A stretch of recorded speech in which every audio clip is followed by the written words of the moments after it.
Okay, so this is the Teams and Coaching panel.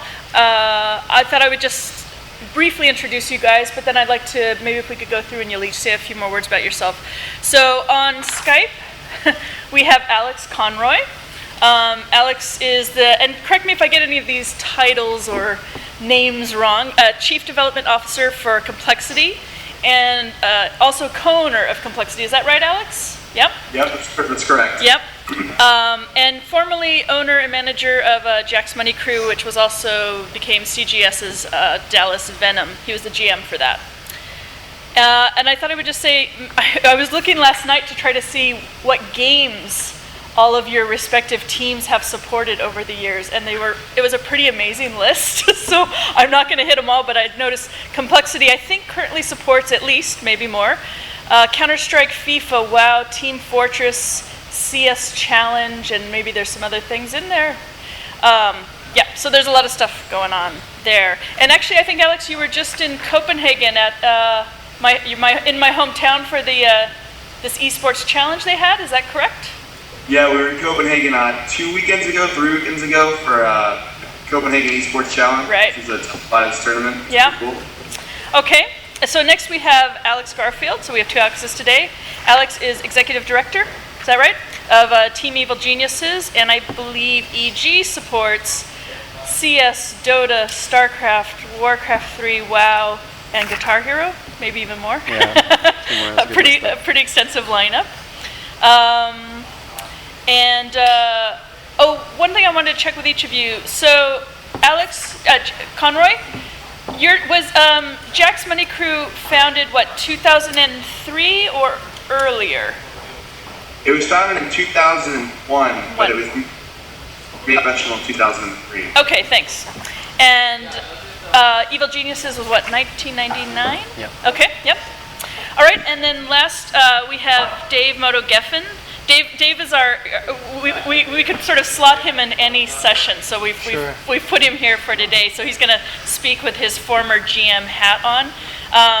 Dave, as you probably all know, was a member of Team 3D, and then became the GM for 3D when it became part of CGS New York. It was like the New York franchise. 3D is also interesting, and I don't know, maybe we'll be able to talk about this because of its G7 membership. Is that right? Was one of the founding members? Yeah, so maybe we'll get into that.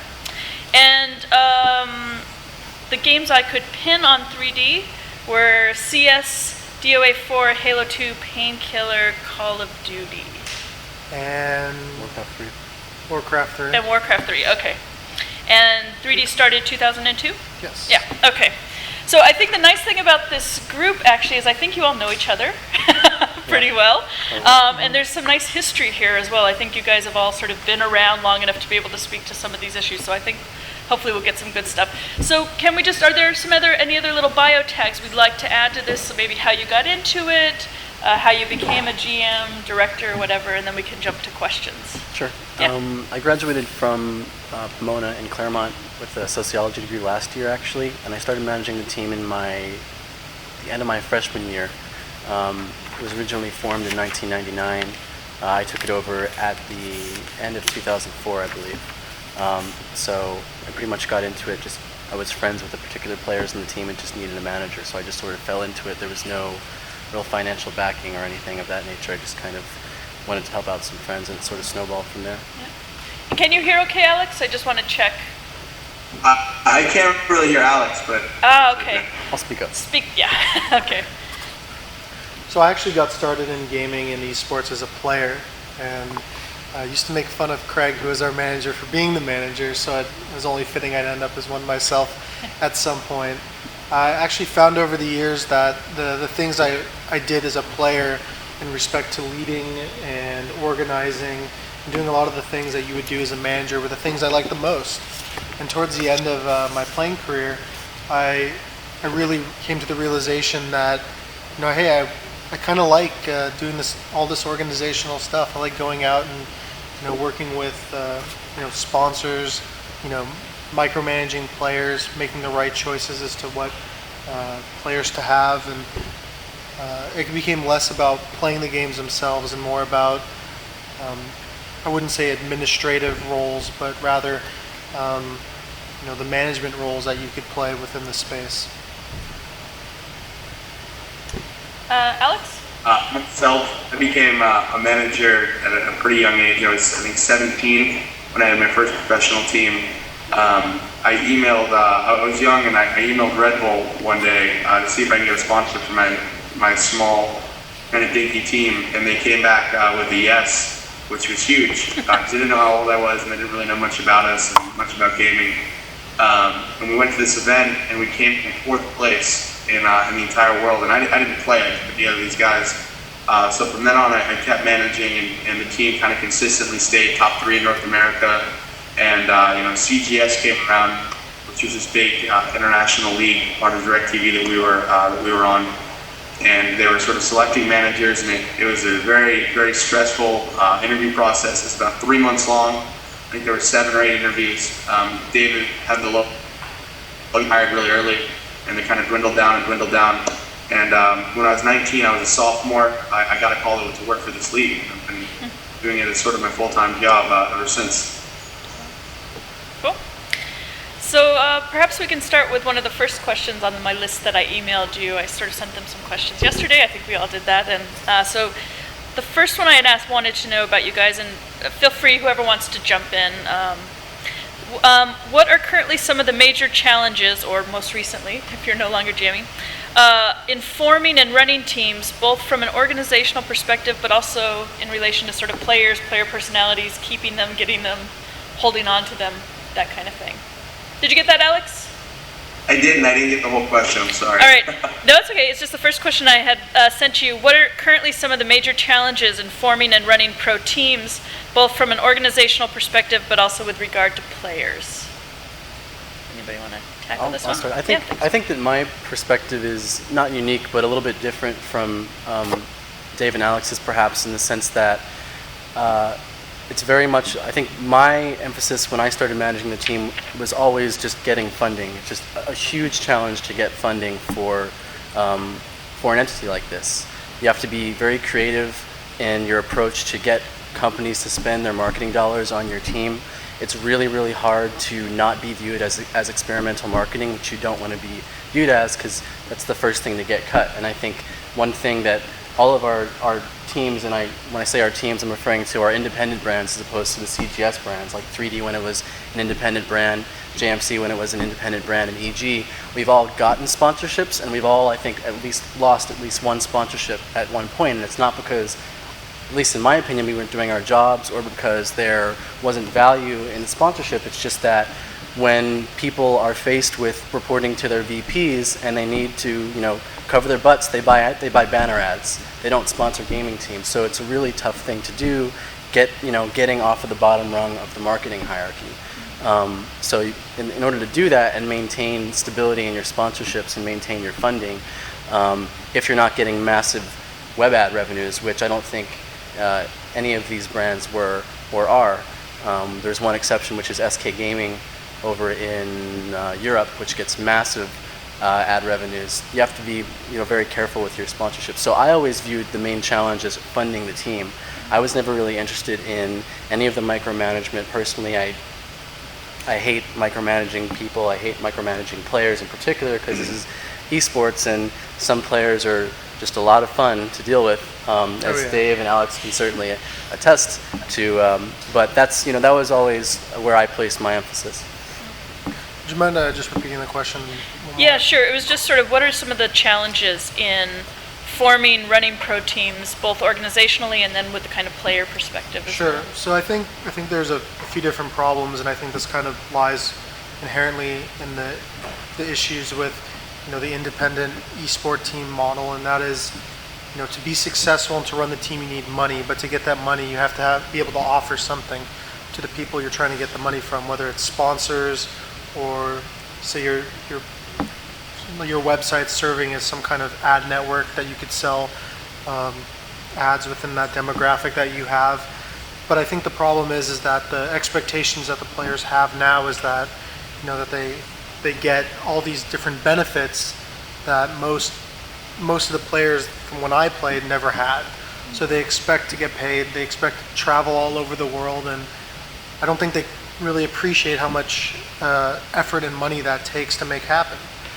And it's really like it's a really kind of a crazy balancing act between well, to get the big sponsors we need to win, but to get the players that are going to win we need the money. So it's like, how do we do that?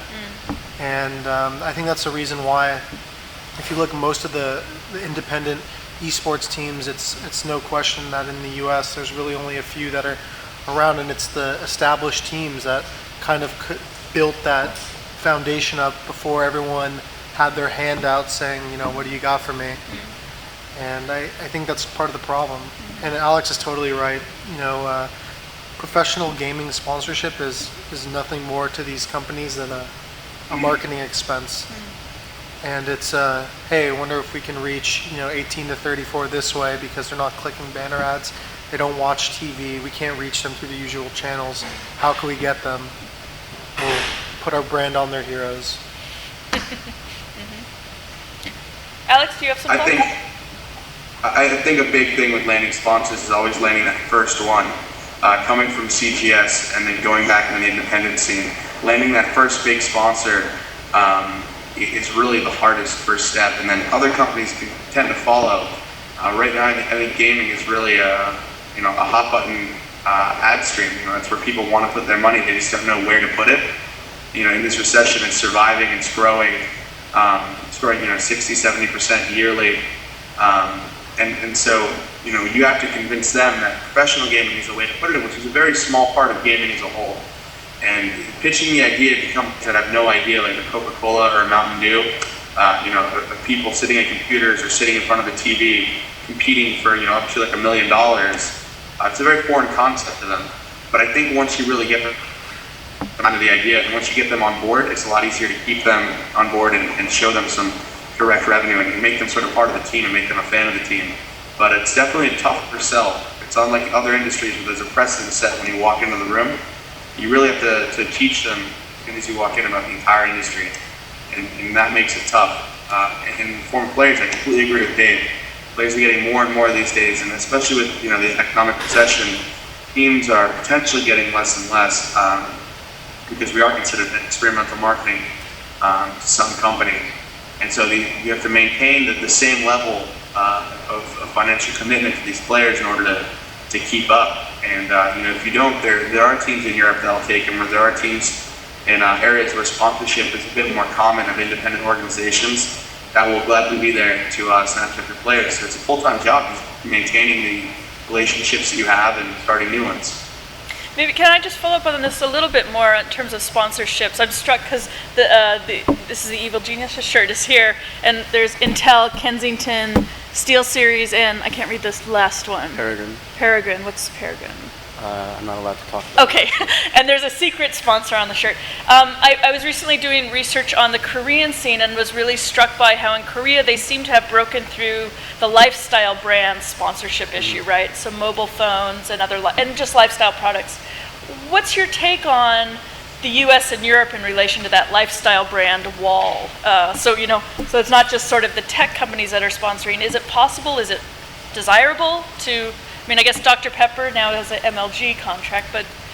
Yeah, I think we're definitely getting there. I would hope that Alex and Dave would both agree with me in at least my assessment that when I view esports as far as mainstream acceptance goes, it's always like Asia, Europe, and North America is kind of the furthest behind in that progression.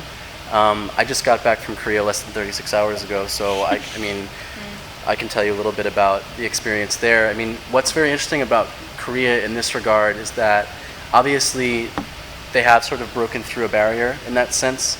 You have professional StarCraft teams sponsored by Fila, like this Orange Drink 100, which is this popular energy drink, and so on and so forth.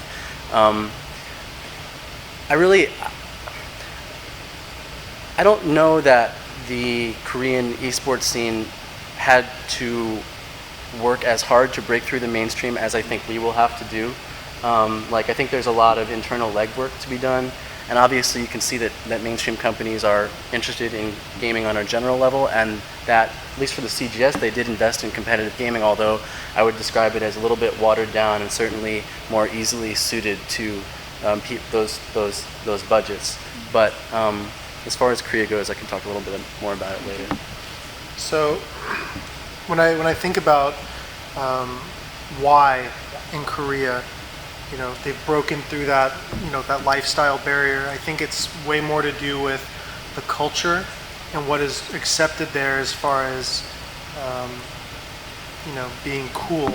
So I referred to a case study I read not too long ago about advertising in respect to kind of targeting people that are 13 to 25 and kind of seeing taking a look at what people show as being cool on, say, their Facebook profile or MySpace. And basically what the case study showed is that while these people that are 16, 17 really love playing games, they don't want to put it out there that they like playing games because of the way it's perceived. So I think that's still kind of a stigma in our culture that games are a lot of fun, but is it a badge you really you want to wear on your shirt, wear on your sleeve?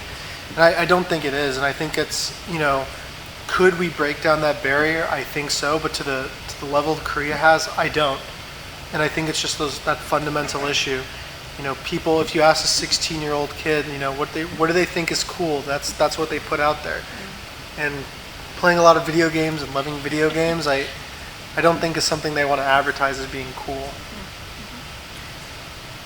I think the major difference between the United States and Korea is that we haven't had an event that has really been our X Games, our jumping off point, that spark that sort of ignites professional gaming at a mainstream level. And I think that's when we'll see more lifestyle brands coming in, when it is really more of a lifestyle rather than a hobby. And I think for many, gaming is a lifestyle, but exactly like Dave said, it's not considered a cool lifestyle right now.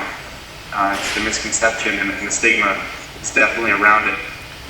CGS was trying to be that jumping off point. It didn't succeed. We really need something that is our X Games, and we need our stars to rally behind, our Tony Hawks, our Tiger Woods. And I think once we have that, once we have marketable stars and an actual tournament that can be digested by the mainstream media, we'll get a lot bigger in lifestyle brands. We might not get as big as Korea, but we'll definitely get a lot bigger. So I just wanted to add something on what Alex said. And I think we have had those chances to show the mainstream what competitive gaming is. WSVG had a big presence on CBS when they were doing their, the WSVG finals. They did player profiles. I was one of those players, and it got on Sunday morning at 10 a.m. where most kids are home not doing anything, and it's right there in front of their face.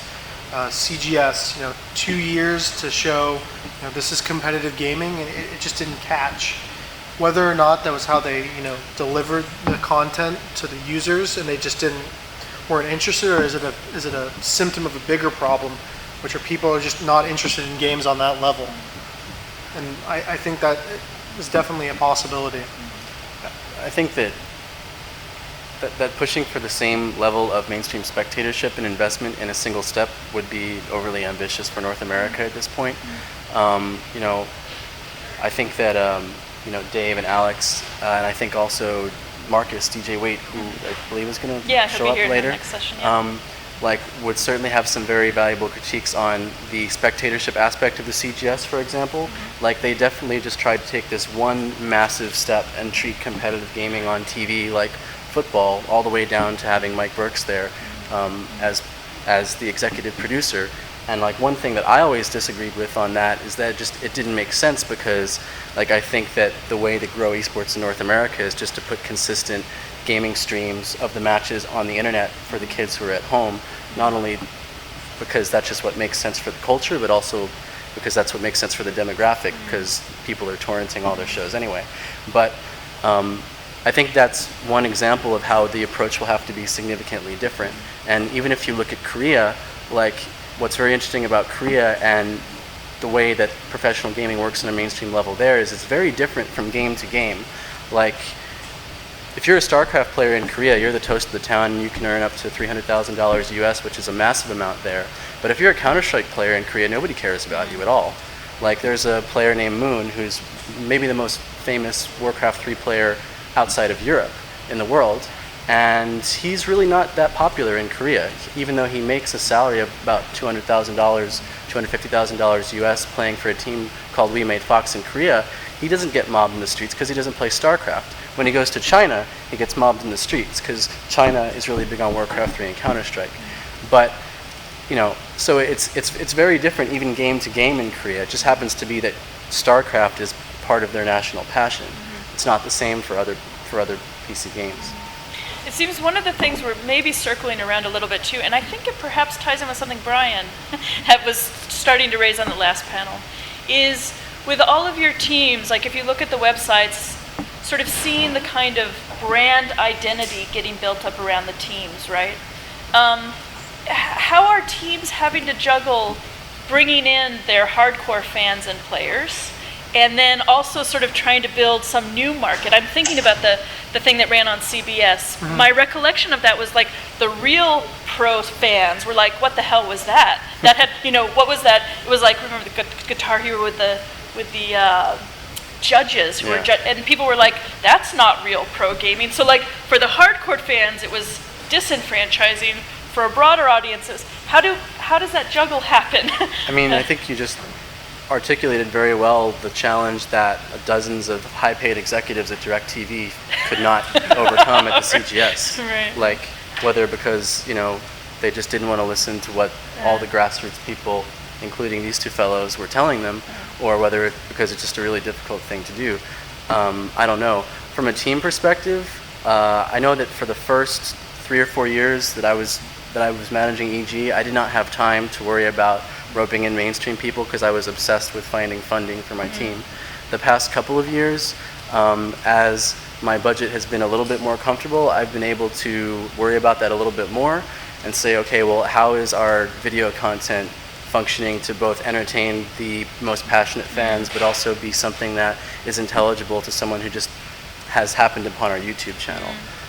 So like the way that my brand is approaching it is to say, okay, well, we just had this new website we came out with a month ago. When we were doing the design of that and putting our content plans together for the year, we decided that we wanted to put content together that was entertaining for the most hardcore fans, but also would make sense to someone who had no idea what a pro gaming team was, but maybe knew what Counter-Strike was. So hopefully we've come out with a website where even if you have never heard of the team before, you log on, you get a general idea of what is going on.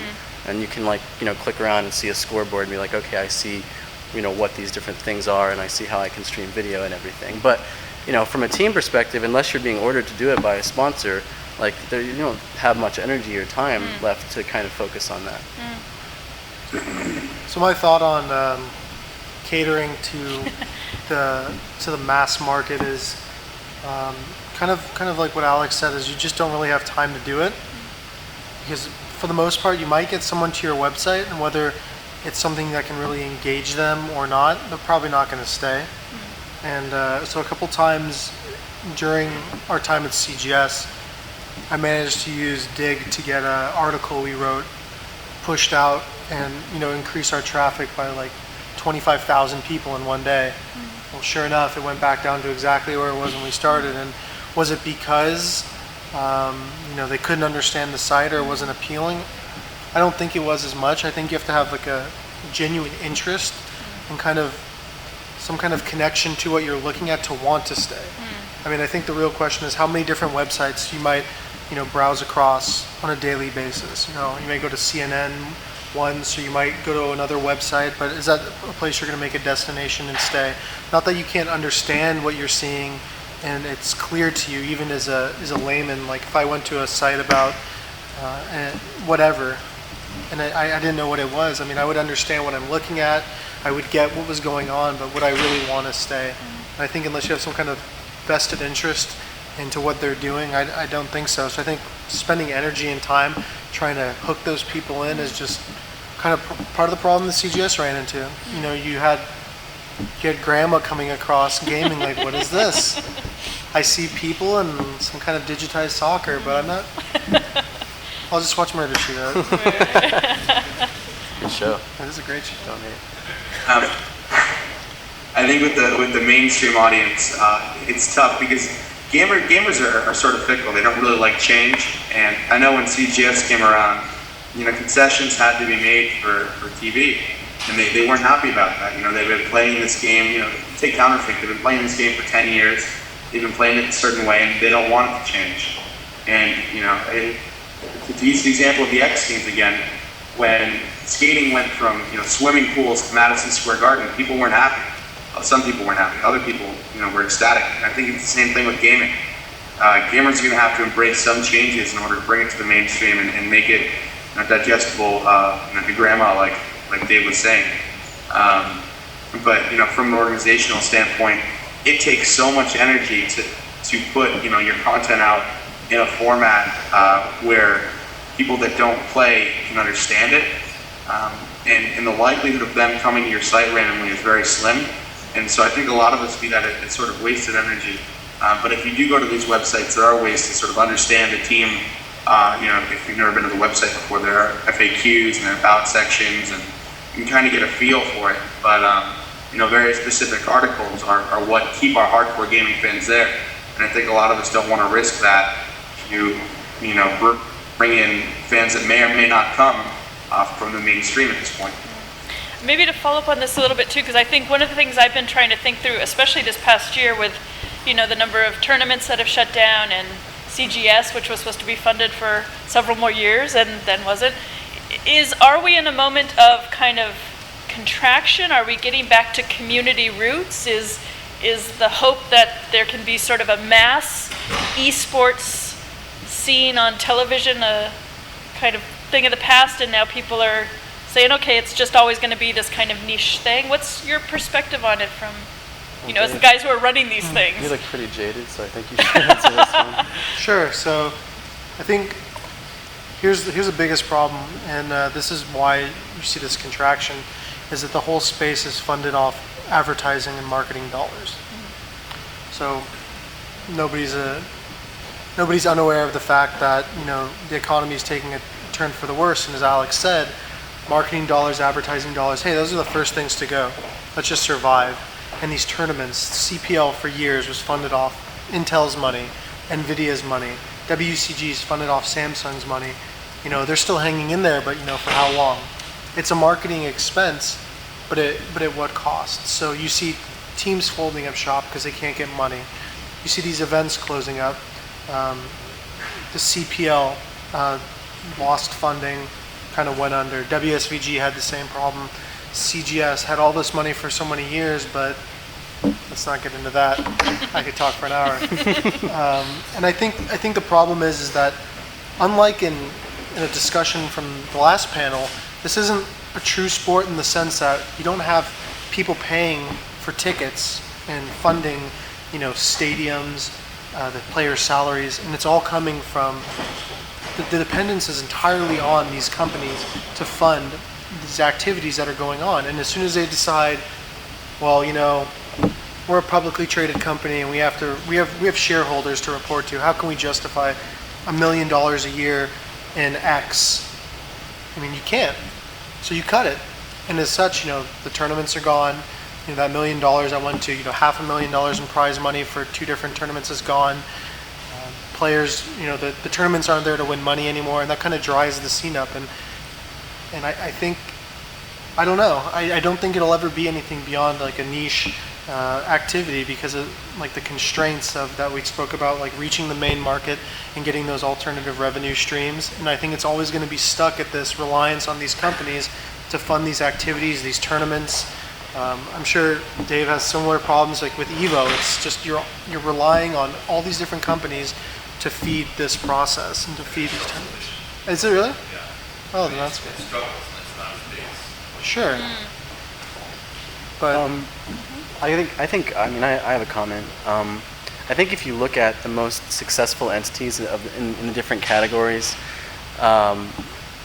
you'll see that there's like in each of them an alternative revenue stream just besides sponsorships, whether it's an event sponsorship, or a team sponsorship. So for SK Gaming, massive ad revenues. For ESL, which is probably arguably the most successful independent tournament organizer right now, they're kind of they're desperately clinging to their Intel sponsorship as well. But they do have a pay-to-watch feature on the website, which is very popular in Europe, where you can watch Warcraft 3 matches and Counter-Strike matches in the European leagues for like $2 a month. And so they can pretty much fund, they have a lot of different leagues going on, but they're able to sort of be self-sufficient to a certain extent. Then you look at some other entities which have completely collapsed, like the CGS has collapsed. Obviously, that's a very complicated situation. But you also look like a massive team in Europe called Meet Your Makers also fell apart, and they couldn't do it. They didn't have solid ad revenues. They were very, very heavily reliant on venture capital. They had their funding pulled, and they didn't know what to do because they actually had very, very little sponsorship money underneath. So without the venture capital, it was not a very stable entity. Even with something like Major League Gaming, which has a lot of sexy sponsorships and has had sexy sponsorships over the years, those events are pretty and spectacular, but I'm a huge skeptic in regards to the stability of the model because they have so much venture capital money. They have 20 executives in New York making six-figure salaries, and I just wonder where the money is coming in. You can see they bought gotfrag.com a few years ago. They bought MMO Champion a few years ago, and they've just taken those sites and turned them into just massive propaganda machines with their ads all over the place. They seem to be looking for these other ways to get money. They just merged with a Ventrilo company called Nation Voice to do an initiative there. It's just I'm pretty skeptical in regards to exactly what's going on over there because I think that they're using a lot of VC money, and they've just secured another round of $8 million at the beginning of the year.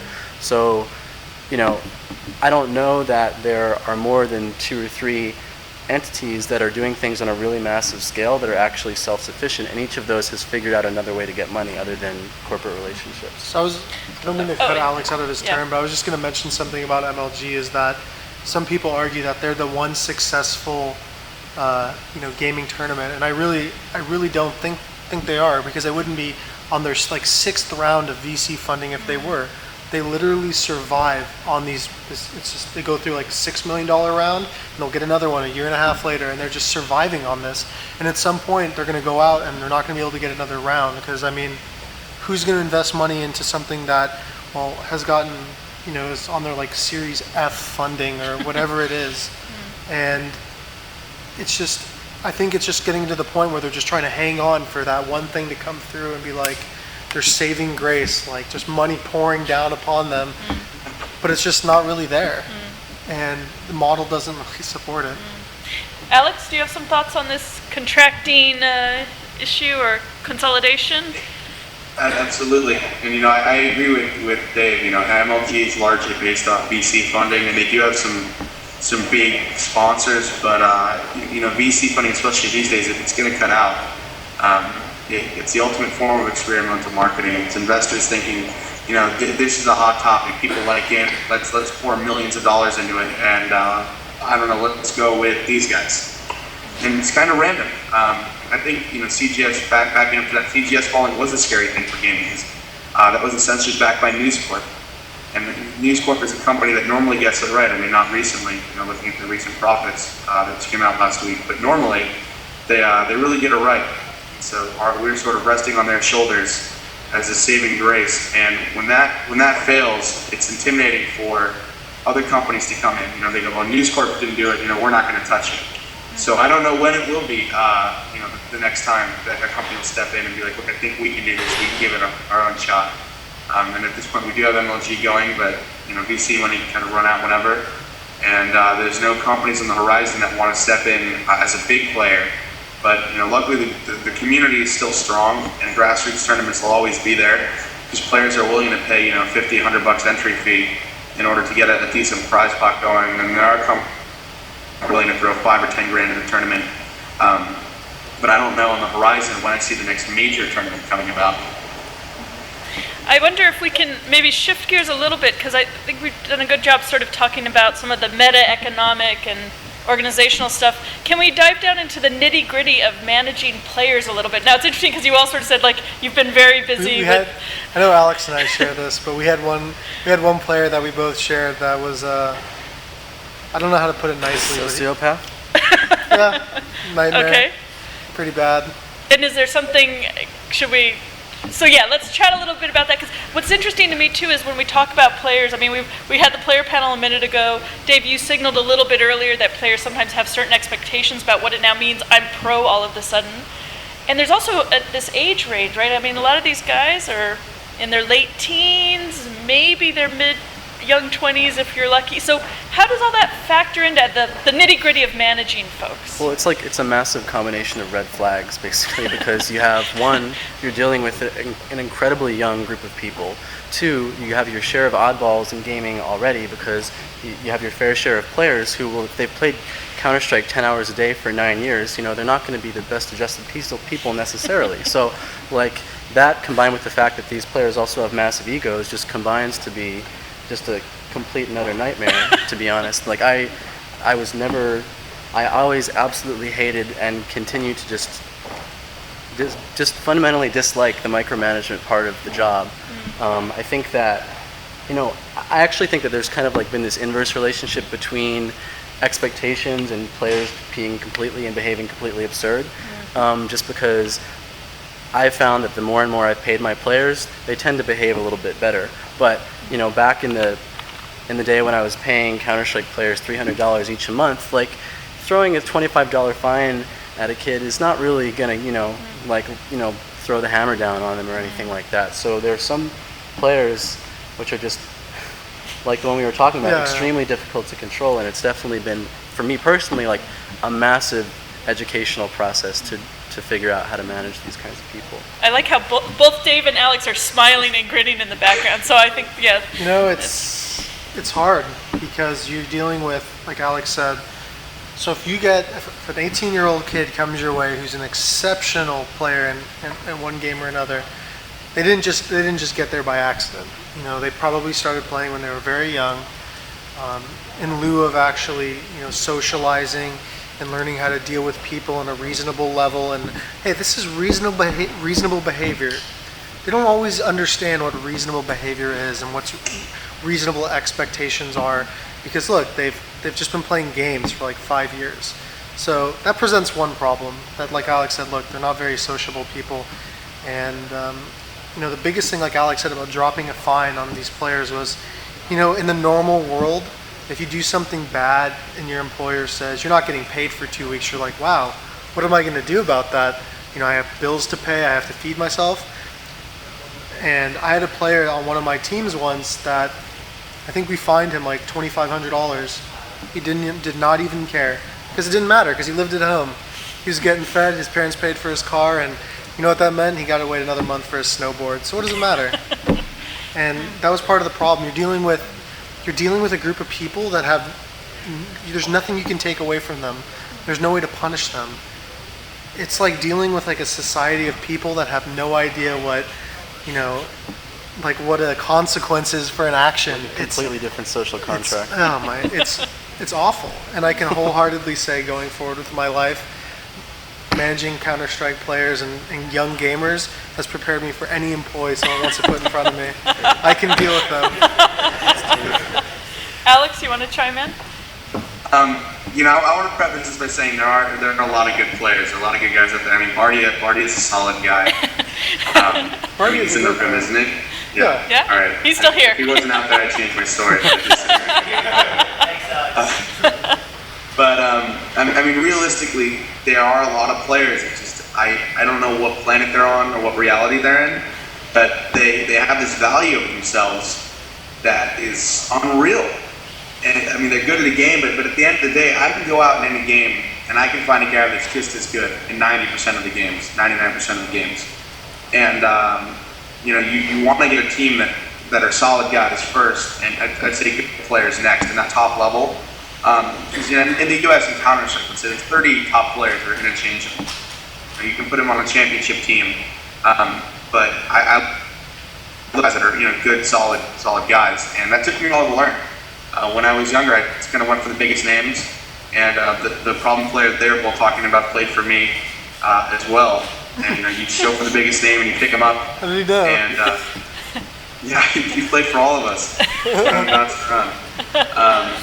And you go for the biggest name and you're like, he's going to be good. And then he comes on your team, and I had players once at an event that I personally funded charged like $2,000 on a hotel room. One of them lived in Dallas, That's a good story. and they invited all their friends over, and they took them all out to dinner at the hotel. I was like asleep in the room, and I go to check out, they're getting like room service every night, and they don't realize that. I mean, they can't pay that money back to me. I was like, I need that money back. And he's like, how am I going to pay you back? And to him, it wasn't a foreign concept that you can't do that. So I think they have a large sense of entitlement. And, not all players. There's a lot of players that are really grateful for the situation they're in. And I think, these days they're kind of going with the older guys, the more experienced guys, and the people that have sort of been around the block and are a bit more relaxed than these young guns that don't really have any sense of reality. I think Dave has a horror story to share. I can sum professional gamers that are between 17 and like 21 up in this one story. A friend of mine used to manage well, he still does. It's a team called Pandemic, and he was telling me a story about his WoW team that went to the Blizzard Worldwide Invitation. It was one of the WoW tournaments, and he told me, he said, I got a call one night, and the premise is that they charge $8,000 to room service, but the weird thing was they charged like $250 in dinner rolls. And apparently they were having some kind of epic war, throwing dinner rolls at each other as they set up like some kind of battlefield in one of the hotel rooms. Throwing $250 in dinner rolls at each other, one of the European teams and these guys. That just pretty much sums it up. Who would think that this is okay? Blizzard didn't have a policy for limitations on player stipends until then. Okay. It's like you could just do... So let's just say dinner was 6 filet mignons. Yeah. Whether it got eaten, I don't know. They bought a lot of dinner rolls and threw them at each other. So this might be a way of... One of the things I've been thinking about is esports in relation to traditional sports. And, we have coaching in this panel title. And I don't know if any of you would have considered yourselves coaches at any moment. But I was thinking about traditional sports and how, kids get in little league teams. And even from that very early age, start getting into socialized into sportsmanlike behavior in that context, right? So there's this whole process that you go through to learn how to be an athlete, even at a very young age. And esports is kind of weird because you sort of turn up and now you're maybe a pro.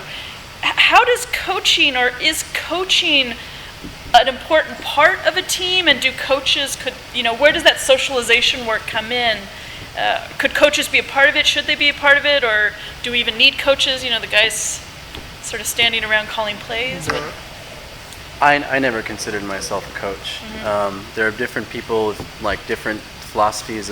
I think this is particularly related to Counter-Strike and not really any other game, because the others are primarily 1v1, and if you're playing World of Warcraft PvP 3 against 3, what is a coach going to do? Stand behind and yell? There was one particular manager in the World Series of video games who did that, and it was just completely absurd, just for TV. I know exactly who you're talking about. Yeah. But for 5v5 Counter-Strike, there's definitely, I think, a discourse about whether or not it would be helpful. Personally, I never thought it mattered at all. Just based on looking at the performances of different teams, some of whom have more vocal motivators, and some of whom don't. For instance, Dave, when he played for 3D, Craig is not any kind of master motivator or anything. No. He would just kind of stand behind the team and clap, and 3D won a ton of world championships. Even the old Complexity team, who have arguably one of the most famous motivators in Jason Lake, who's, if you're looking at someone who's legitimately skillful at that would be the person. They won their biggest championship when he didn't make the trip. They also won championships when he did make the trip. But, I talk to those players because they're my players now, and they say it doesn't make a difference at all. Now, there's a difference between a manager standing behind the team and motivating and legitimate coaching. So I guess I don't think that managerial motivation makes a difference. I don't think you being a loud or quiet manager in Counter-Strike makes a difference. Alex likes to get loud, I know, when he's behind his team. I'm a pretty quiet guy. I just, pay them and I show up and I clap, kind of like what Craig did. So that's my opinion. Okay, yeah. So I have a pretty interesting perspective on that, because as a player, I also led the team, and then as a manager, I kind of saw it from a different perspective. So when you're inside of a game, and leading and you're kind of immersed in this environment, you kind of miss a lot of things you would necessarily see if you were outside of what you were doing. So if I'm focused on the game and the game I'm playing, I might miss something that, hey, this team keeps doing this one thing over and over. And this actually happened to me in a tournament when we went to, I think we were in France or something, where one team kept doing something and it went on for like 5 rounds. And then it finally clicked where I was like, oh yeah, they keep doing that. But as a manager and a coach, I would pick up on that much quicker because my focus is different. My focus isn't about shooting and playing and micromanaging the players within the game. It's more, I've become more of an observer from the outside.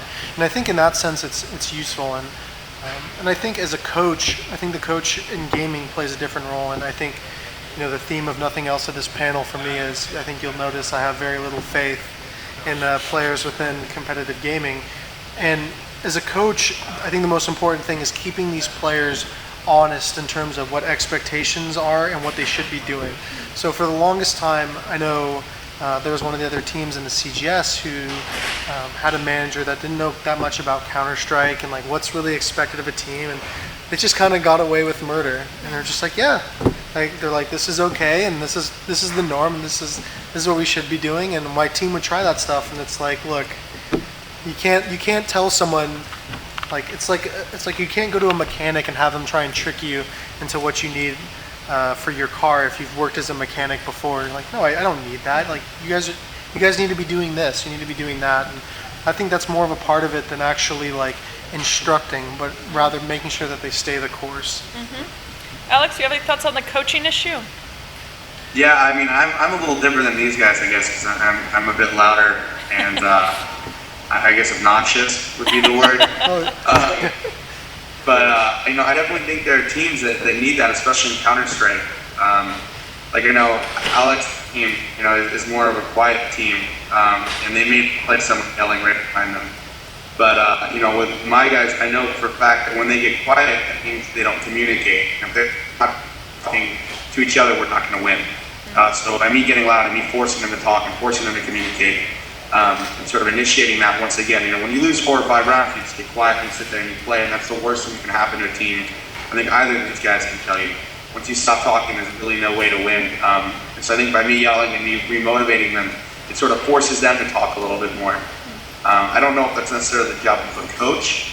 I don't know what you would label that because I don't call the plays. But I definitely think it's a position of a motivator to keep them focused and keep them their head in the game. Mm-hmm. I thought maybe, why don't we, I have more questions we can fall back on if need be, but maybe we can just sort of open up for general. Does other folks have questions we want to toss out, or I can do one more while you think of one? Or Henry, you look like you're... And speak up so Alex can hear you too. We had a conference a couple of weeks ago about machinima and the law, and a big issue running through that conference was restrictions that things like the end user license agreement and the terms of service and so on and so forth put on machinima artists making money. Okay, and I just wondered if there's, you were talking about the finances of your teams and so on at the beginning. Are there any restrictions that contracts like that put on you? Can you just decide, I've got a team, we're good, we just make money any way we want to, any way we want to exploit our reputation, we can make money? Or are there restrictions that in the way games are set up and what the developer allows that constrain that? You have to be careful with your content. So far, I don't think anyone's been burned or anything like that. But just take Counter-Strike for example. Like technically, with Valve's end user agreement, I think that Gabe Newell could come in and ruin any of our lives if he wanted to at any given moment of the day, just for kicks. Because technically, I think by word for word, Valve owns all of the demos for Counter-Strike files and therefore owns rights to all of the Counter-Strike movies ever made, etc., etc., etc., etc. So therefore, as much as the community likes to demonize Valve for really paying no attention whatsoever to the competitive aspect of Counter-Strike and continuing to kind of bug up the game and release updates in the middle of tournaments and stuff like that, it's not as bad as it could be. If they really wanted to make life difficult, they could come in and say, hey, this video content you're creating with Intel's logo at the front of it that got 2 million views, give us money for that. And then I would just fall over and die. Not to mention, I mean, I'm totally sorry to cut you off, but not to mention, so a lot of these tournaments that run Counter-Strike tournaments don't even have licenses to do that. Remember, that was an issue for a long time, was that, I mean, at what point does, like Alex said, does Gabe Newell come in and Valve come in and say, you're running a tournament that's profiting off our game, you know, pay us. I think they have like bigger fish to fry, but yeah. like they could really kill competitive Counter-Strike if they wanted. I mean, you can contrast that, just to wrap up the Counter-Strike example. So they haven't done that, and there's been a 10-year precedent set now, for example, with video content for Counter-Strike where they sort of allow it. So, you know, theoretically it could be troublesome, but it really hasn't been. But if you just want to contrast how one of these game development studios interacts with its competitive community, you know, in Valve, and contrast that to Blizzard, which is it's just night and day, and you can see that the way the communities have developed are pretty much, they correspond directly to how nurturing the studios are. So I would say that Counter-Strike has succeeded and continued to stay the most popular FPS title in spite of Valve's real indifference to the hardcore community, and because they want to push out the new version of the game. Whereas with Blizzard, like the competitive aspect of their three main titles is absolutely flourishing, and as are the communities behind the game. StarCraft still competitively flourishing, especially in Korea, but also globally. Warcraft 3 still flourishing, and World of Warcraft still flourishing because they listen to the community. They don't release absurd patches, and they actually invest time and like HR resources even to providing particular jobs to manage those parts of the communities. So it's just night and day as far as the support goes from game studios in those two examples, and it differs from studio to studio. Alex, did you have something you wanted to? I couldn't really hear Alex, but I did hear the question. Okay. You know, I think that, you know, as Alex and Dave said, Valve pretty much owns Counter-Strike, and I know my website, I think we have the largest collection of demos in the country on one website, and we're at a huge risk of potentially getting, to be honest, screwed if we ever came in a position where they came down and were like, you know, we own everything, because we have no content anymore. They own all the content on our website. But, I mean, what would that do to their gaming? It would limit their fans' access, and it would have a large negative effect on them. As far as Blizzard, I know that Blizzard itself supports tournaments, and they'll pay for tournaments, they'll pay for BlizzCon. But getting a Blizzard license for your tournament as an outside tournament is nearly impossible. I mean, you're talking $2 or $3 million to be able to throw a World of Warcraft tournament, just to use the game. And so I think that's something that's going to change in the future. But it's their property, and they can. Some studios control it more, and other people kind of let it free. Yeah, like the growth of I mean, that's a good point to bring up, just as far as licensing for actual tournaments. Like the growth of a game like Counter-Strike competitively and the growth of a game like World of Warcraft competitively have taken completely different approaches. Whereas Counter-Strike is really entirely community driven, entirely bottom up, people throwing tournaments at local LAN centers around the country and growing the game over 10 years to a massive community, which then organizers like the CPL notice and say, okay, this is going to be our title game for team-based FPS because it's such a massive community and it already has a grassroots scene. That's how that worked. Whereas World of Warcraft, you can't even throw a local tournament if you want to. Everything is on Tournament Realm. Everything is top-down. Blizzard has control over everything, and you see a small number of very, very big tournaments, but absolutely no like local LAN center tournaments for World of Warcraft because it's just not possible. And whether that's because of the legal aspect of it or because of the fact that it's not possible to throw a WoW tournament because of the way the game works in terms of the multiplayer, both are true. It's a combination of the two, but those are two completely different progressions. Yeah, sure. As far as the selection of games that people compete in, is that, as you were just talking about, is that a result of grassroots communities kind of forming around specific genres and titles and causing that to rise up? Like, there seems to be a really big casual hardcore distinction that really kind of brings up stuff, and I was wondering why the games always are focused into like fighting genres and shooters as opposed to, I mean, I know there's competitive Tetris, but like why there aren't like massive like Bejeweled tournaments or like just tournaments for like other types of quadrants for the types of gamers that you think might actually have some I don't know. Like, Alex, let me just make sure. Did you hear the question? He asked why there aren't tournaments for sort of every FPS and types of games, right? Why certain games are more prevalent? And yeah. Why they get speciated.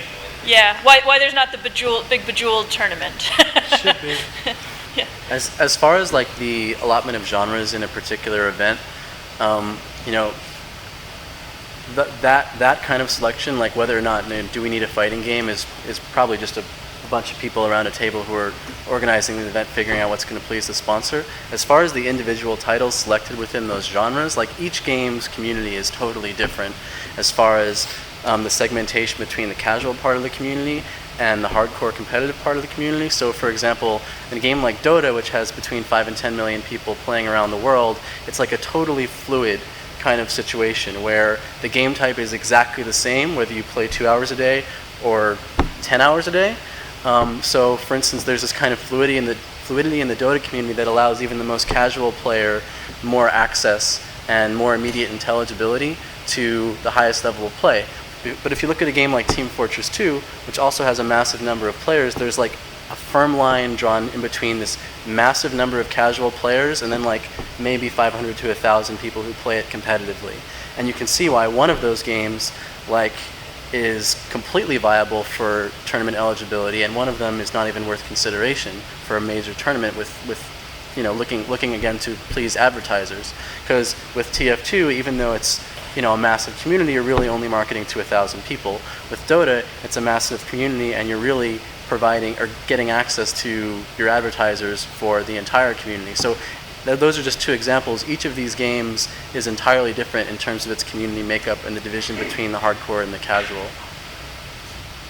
So I think to even just kind of quickly talk about your one example, like why isn't there a Bejeweled tournament?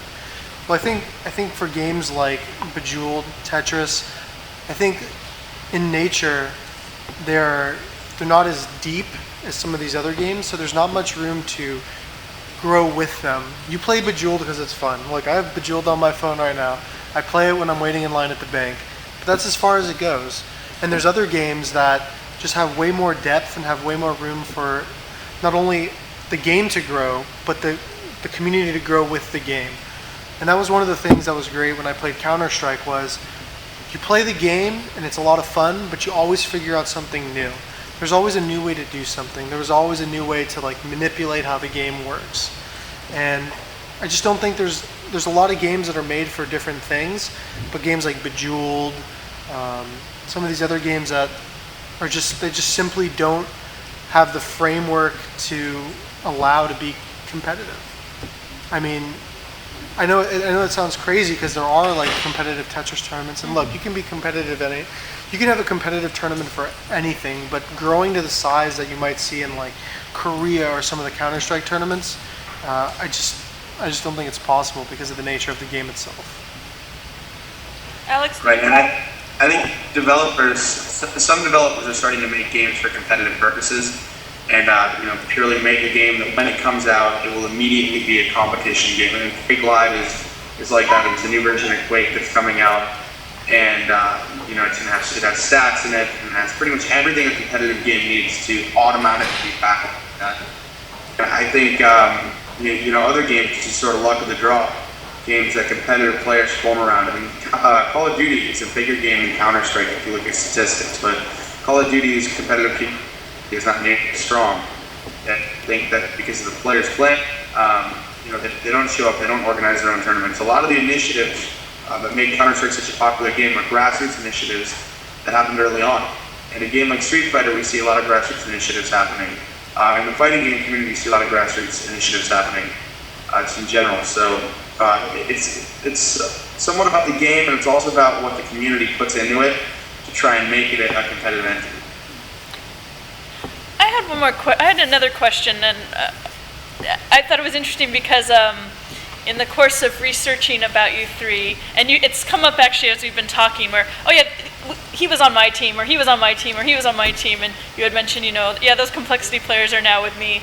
So my question is a little bit about how, as owners and general managers, you guys are managing relationships with each other, and how, are there gentlemen agreements around things? And I mean, maybe this is where, things like the G7 are interesting, because for those of you who don't know, right, G7 is sort of a collection of, correct me if I'm wrong, but a collection of teams that sort of came together to form some kind of organizing I guess the body. best way to put it is, it's like they're trying to be a governing body and like a representative for the competitive community. As the only G7 member of the three of us, should I defend the G7 for doing something?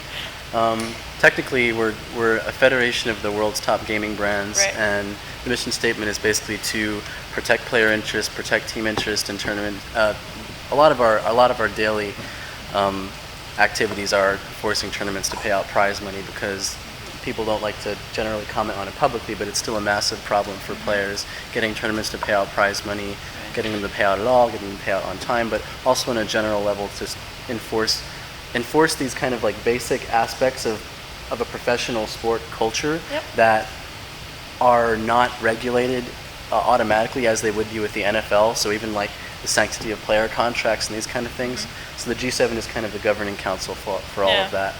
So can we maybe talk a little bit both about sort of how things like the G7 fit into practices, and is the G7, I don't have a good read on whether or not it's still a very strong organization or its influence, but also just, again, how you guys how do owners and GMs manage their relationships with each other, and the sort of players back and forth, and the nitty-gritty details of that side of it. I think there's a good relationship and respect amongst most general managers and owners within the competitive gaming space, but you know what? It's a dog-eat-dog world, and at the end of the day, if you have something I want and I can take it, it's mine. It's too competitive, and winning's too important, and getting the players that can get you the money is too important. That's all there is to it. Not personal, and I'm sure Alex can say the same thing. And look, it's not personal, but I'm looking out for number one. That's it. I think it can get personal, though. I think there's definitely room for both. I think with CGS it was great because all our teams were already paid for. We had to pick up our players in the draft, and all the managers got along, I'd say fairly well. Because there was no real competition in between teams. It was a draft, and if I picked a player earlier than you, that's that. But in the independent world, I'd say it's a lot more cutthroat, is the word that I guess I'd use. Like, admittedly, Alex's team's budget is larger than mine because, I was in CGS for 2 years, and he's been in the independent market, and he's been acquiring sponsors, and we've been back for essentially 3 months. So that puts him at direct advantage now, and that's going to come into play. And maybe as time goes on, we even out more.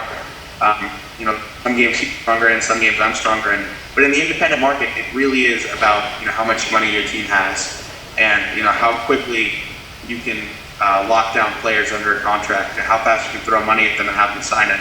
Because then they're off the market, And so it's an interesting dynamic in the independent market because you have to move a lot quicker, and you have to be a lot more direct. As far as managing our relationships, like Alex and I is really the perfect example of this. Like our brands are just direct competitors, and it's a rivalry, and like on a professional level, it's really intense. Like I want to beat his team every time. I have beaten his team every time thus far, and I want to keep it that way for a certain game, right? But at the same time, like we've known each other for how long now? Like 3 years, 4 years, and like we're very publicly like friends outside of the competition. So like we've definitely, especially in the past 3 months, as he's come back onto the independent scene as like pretty much my main competitor. Like we've had days where like we don't play online Monopoly with each other because of things that have gone on between our brands, and that's something that we kind of have to consistently manage. and I think that we've done a pretty good job of it. I don't know. Maybe you're mad at me now for that comment about the. I mean, at the end of the day, everyone's sort of friends in this industry. When you go to an event at a hotel, at the bar at that hotel at night, everyone will have drinks together, and I'll go out and I'll grab food with Alex, or I'll grab food with Dave. But when we compete, it's pretty cutthroat. I remember a time specifically, when I ran JMC like 4 years ago, or 3 years ago before CGS. Right before a major event, Alex's team grabbed one of my players, and that was unfortunate. But then we went to that event, and I think we beat Alex's team like 16-3. And with this brand new player that we just randomly picked up, and it was a great feeling. I was literally screaming at them during the match. But that night, I'm pretty sure me and Alex went, we grabbed a beer and we hung out, and we're like, man, that was exciting. And that's how it has to be, because we can't be competing with each other and trying to go behind each other's backs and ruin each other's reputation if we want the industry to succeed as a whole. We're only as strong as our weakest part right now, because professional gaming doesn't exist yet on a concrete level, and everything we do sets precedent. So we really need to work together more than other industries, because if we take out our competitor, it may be good for us, but it's terrible for the industry as a whole. Can I follow up one more on that? Is just, would you extend that more strongly? Should there be, and maybe there is, I just don't know, much more explicit kind of formal collaborations in the sense of standardized contracts and sort of no pilfering rules, and I don't know, That's kind of basically, that's what the G7 does. Mm-hmm. So the G7, really, before I ever got involved in it, which was almost a year ago now, Craig was one of the founding members of it. Like, Craig, the old manager of Team 3D when it was independent, was a driving force behind the G7 player contract, which is now the standardized player contract across all these teams. The G7 will also step in if one organization is accusing another one of tampering in a contract or something like that. And in fact, you see internally inside the G7, like between Meet Your Makers and SK Gaming, like tons of internal conflicts while that Meet Your Makers brand was still around. And we would have votes internally where both of the representatives from those teams would have to recuse themselves. So it's like, even in that particular example with the G7, where you have the representatives from these top brands around the world, like, they're going after each other's players, even though they're both part of this very recognized and elite council. Right. Alex, I wonder, given Complexity's never been a member of the G7, right? No, they are. Oh, they are. Okay, so you guys all. I was just trying to. And is your feeling? Could the G7 be doing more, or is it sort of it's kind of doing as much as it could? And I don't know why Dave is smiling. So maybe. Well, when we were involved with the G7, it was more of an idea, and there was not much action. But as of late, there's been more. My involvement was we were just kind of there, and gotcha. Yeah. Proud to be there. We didn't do much. Yeah. I think the G7 is both a positive and negative thing. I think if it does its job, which normally it does, and serves its purpose, it's a great thing, and there's a lot of very intelligent people involved, and it carries a lot of leverage, because if you're an event and you don't pay prize money out, and all the top teams in the world recognize that with their combined dollars and their combined reputations, that's a huge impact. So I think overall the G7 is a very positive thing. Now, is there bickering or disagreements? Sure, because at the end of the day, we're still competitors. But if you go to the UN, there's disagreements, I've heard. So I think things are. At the end of the day, we have a very common goal, and when big issues arise, we really do band together and solve problems. But in between then, are there small bickering or people try to use various things as leverage? Sure, but I think overall it's a very positive thing. Usually the biggest criticism of the G7 publicly from non-members is that the council does not do enough. And my response to that is almost universally that by its very nature, the G7 is an organization that if it's doing its job, you don't really hear from us. Because usually what we're doing is, say Tournament X has not paid out its prize money. We go to that tournament and we say, okay, you have 20 days to pay out the prize money, or we're going to organize a boycott and go public. And that's a very simplistic description of what we do, but usually that works. And part of the arrangement is that we don't say anything and the players get paid. So oftentimes we hear community members complaining, like the G7 doesn't do anything, they don't do this, they don't do that. Well, for most of the regulatory stuff we do, if we're doing our job, you don't hear from us. I think, Henry, did you have a... Oh, no. Yeah, please. We have about, like 10 minutes before lunch, but I mean... If it's answered properly, it'll also be very quick. Okay. Which is when you go to sponsor And speak up. Can you speak up for? Okay, when you go to a sponsor, what is the elevator pitch? What do you actually say to them to get them interested? So you know that those 18-year-old kids that disappeared and you can't target them anymore? I've got them all. Reach that demographic that you can't get. That's how it works every time. That's the hook. Is that, you know, we have something. It's like we have this little pond that can become as viral as we make it, and you can get a piece of it. And it usually works. I don't find it as always it's as tough as a sell as some people might think it is, because what you're selling is pretty valuable, an insight into something that is not easily cracked. For me, it's always tougher to pitch the paradigm than it is like the actual ROI. So, you know, I don't have an elevator pitch. I'm awful out of my PowerPoint. It's like 35 pages, and it's worked for me. But I've always found that it's harder to pitch the paradigm than it is to actually show how you're getting value out of it. Like every single time with 100% success that a company has come to me and they've wanted to sponsor a gaming team, I've gotten a sponsorship out of it. Like, because I know how to get value, I know how to show ROI, that stuff's easy. It's just convincing someone that this is, in and of itself, a viable idea for how to get them exposure. That's why, like, going back to, I think, the very first question, that's like our constant uphill battle, is like pitching the paradigm to these people. And it's to the point where, you know, some of my sponsors, I'm on my fourth or fifth renewal, which is a hell of a thing for this. And like, I think, you know, one of the reasons that I've been able to do that is my rep has been the same person for 5 years. Like, if God forbid my Intel rep changed, that could change my life, like, entirely.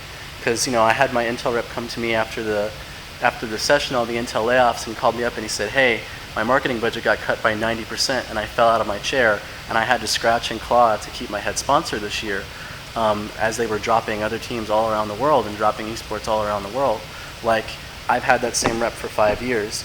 I know that that's safe, I think, you know, knock on wood, because I've sold him on the paradigm. But if he decides to go back to business school or something and I'm faced with somebody else, it could be totally different. So it's very much still like a person-to-person paradigm sell, like, at this point. And that's my biggest challenge in regards to pitching. I think, you know, as far as a quick answer elevator pitch, I'd say exactly what Dave said. I mean, how else are you going to advertise to hardcore gamers? What, you can advertise on television, they watch their TV online. Or you can advertise before a movie, they download their movies. I mean, how are you going to hit them? And I'll tell you how you're going to hit them. You're going to get their favorite player, and you're going to have him endorse your product. And then they'll listen, and then they'll pay attention. And you're going to do it for less than what a banner ad campaign would cost you, essentially, throughout the course of the year. And you're going to get access to 22 players, 30 players, 45 players, however much your team has on it. So it's a huge range of games, huge demographic to hit, and you're going to do it in a way that's so cost effective, it's going to knock you down. Yeah. So you said that in Dota, the beginner player is able to understand what's going on, but not so much in team function. They hit a wall. Can you explain why that is? If you were like looking at Valve as a game designer, what do you do to fix it? Yeah, well, there are a couple of different reasons, and you know, if I were going to evaluate each of these communities, you know, kind of piggybacking off of your question before, like a couple different sets of criteria, right? One would be the game itself. You know, what is the difference in terms of format between casual play and competitive play? Two would be like the grassroots organizing on a spectatorship level. Like, is there a centralized coverage hub website for TF2 or something like that, like there is for Counter-Strike? How organized is the community? And then third is obviously numbers and stuff like that. In particular for TF2, if you're talking about that community, the reason that I draw a line between the 1% that play competitively and the 99% that don't is that, one, there's a format difference. People who are playing casually are playing in 32-man public servers in different formats, whereas TF2 competitively has a standard format, 66, certain set of rules that are not going to come, you know, with a particular server. If you want to figure out how to play competitive TF2 and you're starting in the casual community, it's actually very difficult, most of the people in the casual community may not have ever even heard of any of the players in the professional 1%, because if you think about it, if you're a casual player, what are the steps involved in as far as getting into the competitive community? You have to, one, figure out what the format is, happen upon a website or a league website or hear about it, and then kind of research for yourself, figure out where the coverage hub is and work it out for yourself, and then you finally get there. But that line is so stiff because TF2 doesn't really have a centralized coverage website.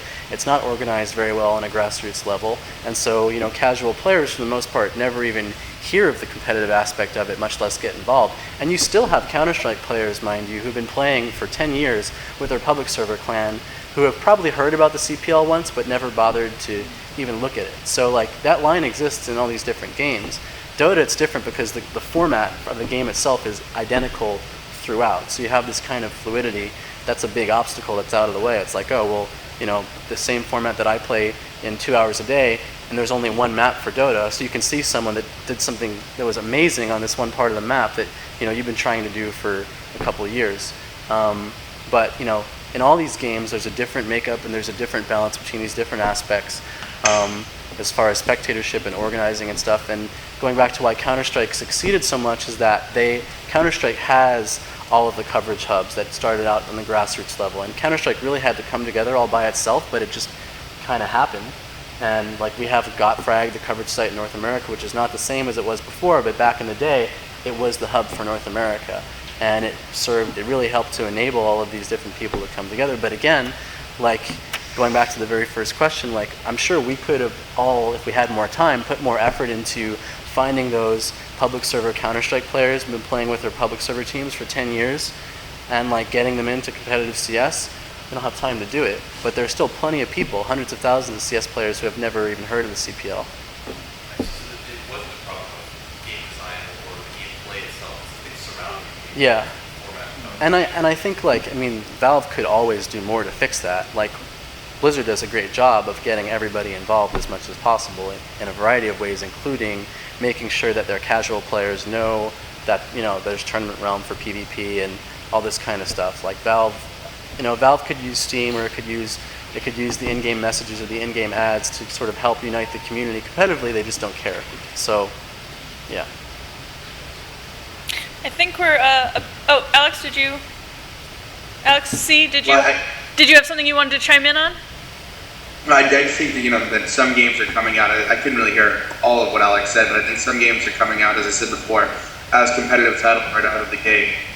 And we might see more and more of that. But I have friends that make games that are coming with Gearbox, and they worked on Counter-Strike and Half-Life and a bunch of other games. And they said there's no profitability in a truly competitive game, because if I buy a game and then I play it for 10 years, where do they make their money? I'm not going to buy that next installment that comes out in 9 months, or I'm not going to buy the sequel that comes out in 2 years. So it doesn't really benefit companies that their game is extremely competitive and there's no subscription fee. It's a one-time purchase, and I know some people that only play Counter-Strike, and they bought it 10 years ago, and they've bought a couple games since then, but they can play it on a computer that was made in 1999 or 2000. I want to say one more thing, just Real in quick, regards to that question. Call of Duty, for example, you're just talking about the effect that how the game is actually created in the studio's influence. The way that Call of Duty is created is entirely responsible for why that game was never taken off competitively, because every other year it's a totally different game and it completely kills the community, because a different studio does the odd numbered as far as the even numbered. So every other year it's like a new game that's totally crappy and the community is totally deflated. So Call of Duty 4 in 2008 was huge, and Extreme Masters was considering picking it up for this year. Call of Duty 5 comes around, the community is totally wiped out, and they're going to have to start again next year, and it's this totally, thoroughly futile process. I mean, the way that the community works, you have total division. You have people who want to go back to Call of Duty 2, people with Call of Duty 4, Call of Duty 5. No one's interested in supporting the game. There's your problem.